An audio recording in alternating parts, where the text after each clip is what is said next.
YouTube, what's going on? My name is Argon. Welcome back to some Fortnite informational, instructional, and conversational type content. Today, I want to talk to you guys about the big sword that was added to Fortnite Battle Royale and all the things that have happened since, all the drama that has ensued, and more at a higher level, guys. We're going to talk about Epic as a game developer and how they do as a game developer and why they truly are the best game developer in all of gaming right now. You know, with what I could see, that's what I think, at least based on what I witnessed in the news. Obviously, I don't play that many games where I couldn't tell you that one dev is better than another dev, but I know there's been a lot of developers who have been doing things a little bit sketchy lately, and Epic has seemed to be doing things well, very well for a very long time. We're going to talk about that, but before we talk about that, I want to remind everybody that we do a giveaway on this channel every single month to the most active user. Make sure you are subscribed, turn on your notifications, follow me on social media if you have them. The more often I see your name, the more likely I am to recognize you, the more likely I am to select you as the winner of some V-Bucks at the end of every month. You can always win more than once, so get in there, get active, and good luck. So as you guys know, this week they added the Infinity Blade to Fortnite Battle Royale, and they called it the Mythic Infinity Blade. Now, a lot of people kind of didn't catch on to the Mythic thing, but what they wanted to do with the Mythic was make it a rarity level that was higher than Legendary. So the idea here is we're going to have a new class of weapon higher than Gold or Legendary that could be even fewer and harder to find on the game and be something that would be sort of game-changing. A lot of people did not like the way that this was playing out, and they didn't appreciate the way that it was changing the game balance and a lot of things. And honestly, I agree. It's pretty overpowered. I think there's a lot of balance to be had in that. So a lot of people complained. They came out and said, well, rather than take this weapon out of the game, we're going to double down.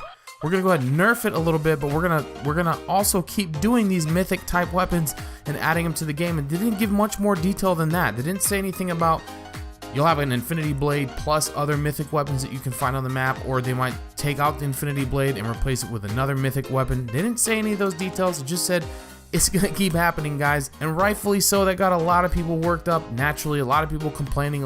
Even the big streamers were complaining and saying that this is probably not very well balanced to the game. Just too much being changed at once. And generally, this season completely changed the meta of Fortnite. And planes, these stupid zip lines, this sword, it's a lot that they changed this game, and it didn't do it for a very good thing, in my opinion, in terms of this weapon specifically. But today we got a tweet from them saying, we screwed up, sorry, we're gonna take this weapon out of the game while we rethink our strategy as it comes to mythic weapons. We have seen this sort of thing before where they have vaulted things that they said weren't working out quite properly, and they've stayed in the vault forever. So hopefully this will just be a bad experiment that didn't go as planned, and hopefully I don't mind them putting these things in LTMs. I think that's cool. I think that's where stuff like this belongs, in an LTM. When you have a core game mode that's meant to be competitive, it's starting to go the competitive route, and your casual gameplay is all in the LTM modes. I don't think you can have weapons like this that it's always gonna be at the end of the game. And just a brief note on why this thing is all messed up. A lot of the game balance, it has to do with balance. I mean, if you go to the end scenario, the top 3 players or teams or whatever, and you look at loadouts, there's a good chance that every single loadout is different because the game balance is so good, because there's so many options. There's a lot of people that are going to have a lot of game balance, a lot of different loadouts.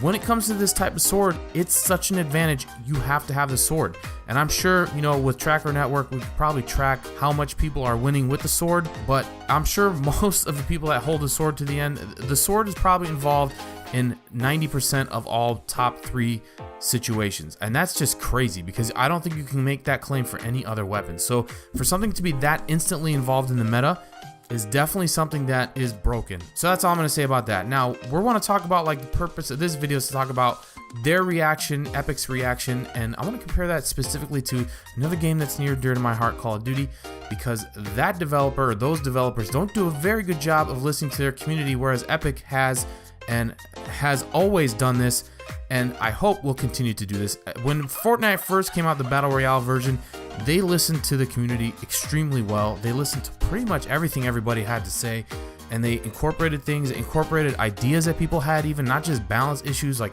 Haunted Hills was an idea came up by the community that got introduced into the game as an actual POI. They've modified things like the Slurp Juice and things that all came from the community, and a lot of complaints that people had, they've fixed them. They've done such a good job, and this is, and honestly, in the past month or 2 or 3, last couple seasons, for example, maybe like season 5 and 6, they kind of started to decide to go their own path and not listen to the community as much. And I can understand that. It's a really big community, a lot of different voices. It's going to be really hard to put your finger on a single pulse that everybody seems to have the same opinion. And so when you have millions and millions of players, you know, to get a bunch of people saying the same thing, it's not gonna happen that often. So when we complain about things, maybe other people don't have a problem with it. Like for me, the redeploy system I thought was really good. When I put that on Reddit, everybody told me I was an idiot. So, but on Twitter, you know, streamers don't seem to mind it. So, you know, you get different opinions across the board in this community this size. However, I guess that's why it seems like they don't react as quickly as they did before, because they need to wait for something this massive of a reaction, like a backlash from the community that says, we don't like this, it's broken, it doesn't work right in this game, and then they take it out. That's awesome, guys. I don't think if you've only played Fortnite and that's one of the first games you've gotten heavy into gaming on, you are spoiled, because this is not the way other developers are, like Call of Duty, for example. Call of Duty, not only, they don't even listen to the community, sometimes they do things against what the community is asking for, and that poor game title it's suffered because of its management, and it has to do with it, not just the publisher Activision. A lot of people like to blame them and say, oh, it's not the developer's fault, they have to listen to the Activision. Yeah, that's kind of true, but at the end of the day, Activision's not going to tell Treyarch or Sledgehammer how to make their game. Case in point, World War II, when it released, was absolute trash because Michael Condrey, the lead developer, wanted to make the game his way, the way he thought it would be good, and nobody liked it that way. And the second he moved on to Activision, where theoretically he would have more influence, the game completely changed and reflected what the community was asking for. So it has nothing, it's not always going to be up to the publisher in that case. So a lot of times the developer, and in the case of the Call of Duty developers like Treyarch and Sledgehammer, they're so, I don't know what the word is, I don't want to say egotistical, but they're so full of themselves that they don't want to listen to they don't want to listen to the community. And I was, you know, made aware of a recent quote from David Vonderhaar, the lead developer or founder of Sledgehammer, or not Sledgehammer, Treyarch, where he basically said, we're not really going to listen to the community. And there's a feature in Call of Duty, if you don't play Call of Duty, it's a score streak called VSAT. Basically allows the entire enemy to show up on your radar so you can see them. It's a pretty high score streak. It's meant for really skilled players to achieve, and it helps them get even more kills. It's probably the most popular kill streak in Call of Duty history. That type of streak, or a variant that it has been in other games, they don't have it. It's been in every Call of Duty basically, and this Black Ops 4, the newest one, doesn't have it, and people have been complaining about it, rightfully so. It's a good high skill set streak that a lot of people want to make their games even better, and David Vonderhaar's gotten to the point where he's complaining that people are complaining about it. And I'm showing you a quote right now from him where he said, I'm tired of hearing about it.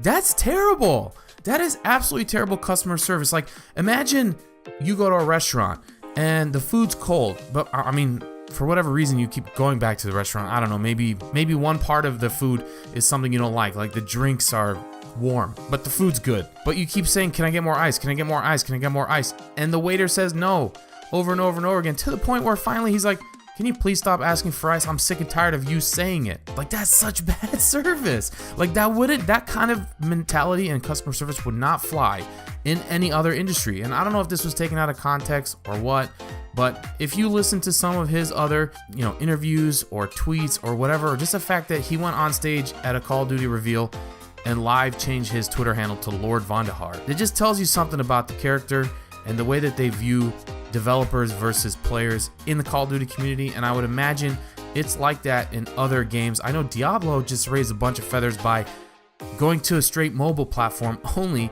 and their response to the community that was outraged was, well, don't you all own phones? Like, wow, that's crazy. So hats off to Epic. You are just honestly, I hate a lot of things that come in this game, but you do a good job listening to the community and at least being transparent. And sometimes you stick to your position and you want to push things through the way you want them to be. And that's not going to work for me every single time. And that's fair. I'm a player. I have my own desires and needs out of a game. I'm different than everybody else. But I'm glad to hear and see that when the entire community is outraged and speaking out in one voice, that you are actually listening and willing to do something about it. Now, again, this is just vaulted for today. We don't know if they're going to bring it back tomorrow. Tuesday, if they'll bring back another type of mythic weapon, we'll see. But this is just the beginning, and just a quick refresher on how Epic has supported Fortnite and the community in general. And I'll just leave you with one last thing. If you want to see the difference between how a game developer is, you could pretty much, if you're a Call of Duty player, identify the lead person at every major studio that develops Call of Duty games. Like Treyarch is synonymous with Vonderhaar. Up until this year, Sledgehammer was synonymous with Michael Condrey. Epic Games is the largest developer. Well, they're developing the largest game in history, and it's really hard for people to pinpoint one person that's tied to leading that team. So that just tells you the mindset there. It's not an ego thing, it's all about the game, it's all about the community.